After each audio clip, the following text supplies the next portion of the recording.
رمضان المبارک اللہ تعالیٰ کا وہ عظیم مہینہ ہے جو ہمارے لیے روحانی اور جسمانی دونوں حوالوں سے ایک بہت بڑی سعادتیں لے کے ہمارے لیے جلوہ گر ہوتا ہے۔ رمضان المبارک بنیادی طور پہ روحانی بالیدگی کا اہتمام کرتا ہے۔ یہ انسان کو تقویٰ کی منزل کی طرف لے کر جاتا ہے۔ رمضان المبارک انسان کو ان عادات و اوصاف کا خوگر بناتا ہے جو اسلام کی انسان سے مطلوب ہیں، لیکن روزے کے اس کے علاوہ اور بھی بہت سے افادی پہلو ہیں۔ روزہ انسان کی روح کے ساتھ ساتھ انسان کے جسم پر بہت اچھے اثرات مرتب کرتا ہے۔ طبی ماہرین کا ماننا ہے کہ روزے کی وجہ سے انسان کے جسم پر اتنے خوشگوار اثرات مرتب ہوتے ہیں جو شاید کسی اور عبادت یا کسی اور طبی عمل کے ذریعے ممکن ہی نہیں ہے۔ نہ صرف مسلم اطباء بلکہ غیر مسلم طبی اسکالرز بھی اس بات کو تسلیم کرتے ہیں کہ سال بھر میں چند دنوں کے لیے بھوکا پیاسا رہنا ایک متعین مدت کے لیے انسان کے جسم پر بہت ہی اچھے اثرات مرتب کرتا ہے۔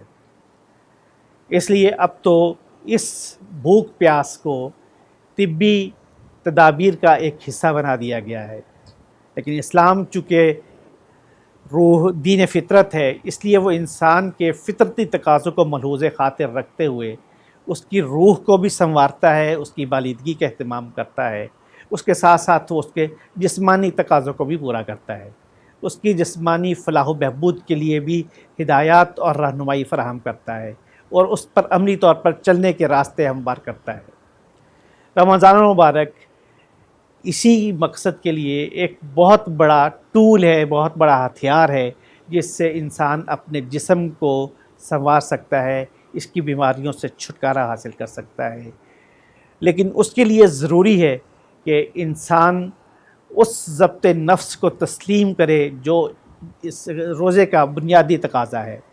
ضبط نفس اس کے کھانے پینے کے حوالے سے بھی ہوتا ہے، ضبط نفس اس کے اخلاق و کردار کے حوالے سے بھی ہوتا ہے، ضبط نفس اس کے روزمرہ اعمال کے حوالے سے بھی ہوتا ہے، ضبط نفس اس کی نفسانی خواہشات کے حوالے سے بھی ہوتا ہے۔ اگر انسان ضبط نفس کا مظاہرہ کر پائے تو یقینی طور پر وہ اپنی روح کے ساتھ ساتھ اپنے جسم کو بھی اس سطح پر لے جا سکتا ہے جس کے بارے میں حدیث مبارک میں فرمایا گیا کہ المؤمن القوی خیر من المؤمن الضعیف، کہ طاقتور مومن جو ہے وہ کمزور مومن سے زیادہ اچھا ہوتا ہے۔ وہ زیادہ اچھا کیسے بن سکتا ہے؟ جب اس کے کھانے پینے کی عادات، اس کے رہن سہن، اس کے طور اطوار وہ سب اس نہج پہ ڈلے ہوئے ہوں جو اس کی روح کے تقاضوں کو پورا کرنے کے ساتھ ساتھ اس کے جسم کو بھی اس راستے پہ لے چلیں۔ ہم بالعموم سحری اور افطاری کو ایک فیسٹیول کے طور پہ مناتے ہیں۔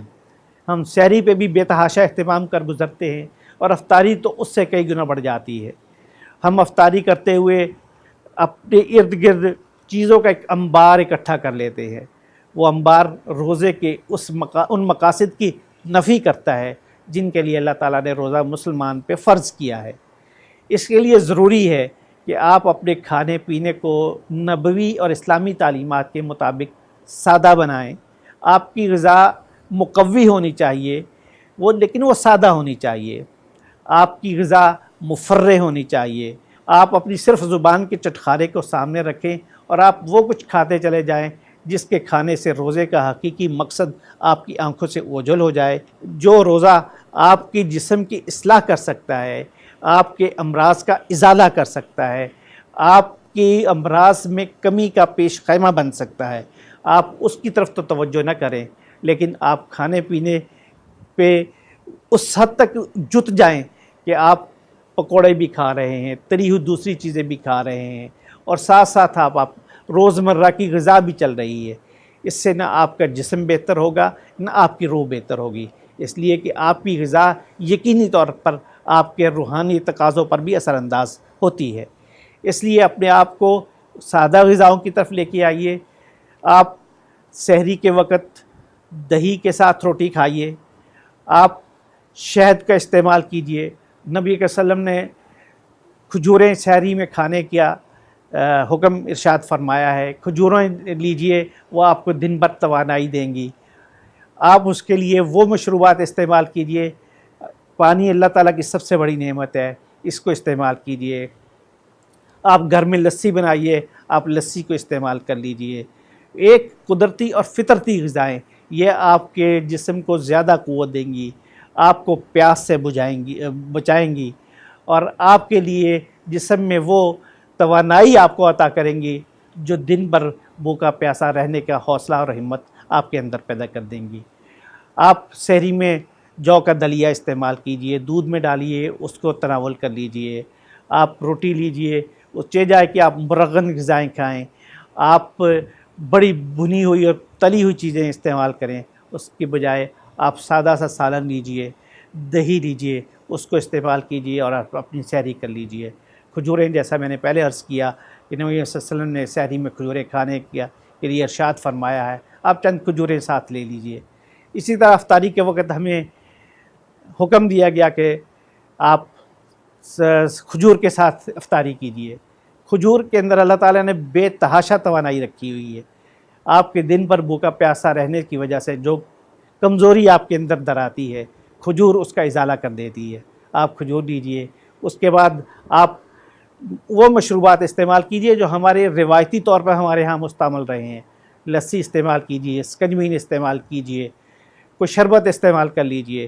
لیکن آپ ان بازاری مشروبات سے اجتناب کیجئے جو آپ کے روزے کو بھی فاسد کریں اور آپ کے جسم پہ بھی غلط قسم کے اثرات مرتب کریں. ان سے بچنے کے لیے آپ افطاری میں پکوڑے اور سموسے کے بجائے آپ پھل اور فروٹ استعمال کیجئے. آپ سیب لیجئے، آپ کیلا لیجئے، آپ مختلف پھلوں سے بنی ہوئی فروٹ چاٹ استعمال کیجئے، آپ تازہ پھلوں کے رس کو استعمال کیجئے. اس سے آپ کے اندر دن بھر کی توانائی میں واقع ہونے والی کمی کا ازالہ ہوگا.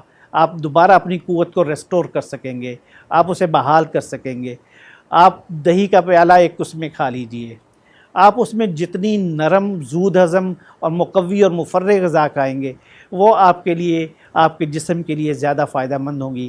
اس سے آپ کا وزن آپ کے کنٹرول میں رہے گا، آپ فربہی سے بچ جائیں گے. موٹاپا جو آج کل کے امراض میں بہت آگے جا چکا ہوا ہے، آپ اس سے بچتے ہوئے اپنے آپ کو تندرست و توانا رکھ پائیں گے. اور آپ اللہ تعالیٰ کے اس حقیقی ہدف کو پانے کے لیے اپنے آپ کو چاق و چوبند کر لیں گے کہ آپ رات میں اللہ تعالیٰ کی عبادت بھی کریں اور پھر آپ تقویٰ کی اس منزل تک پہنچ سکیں جو روزے کا اصل ہدف ہے.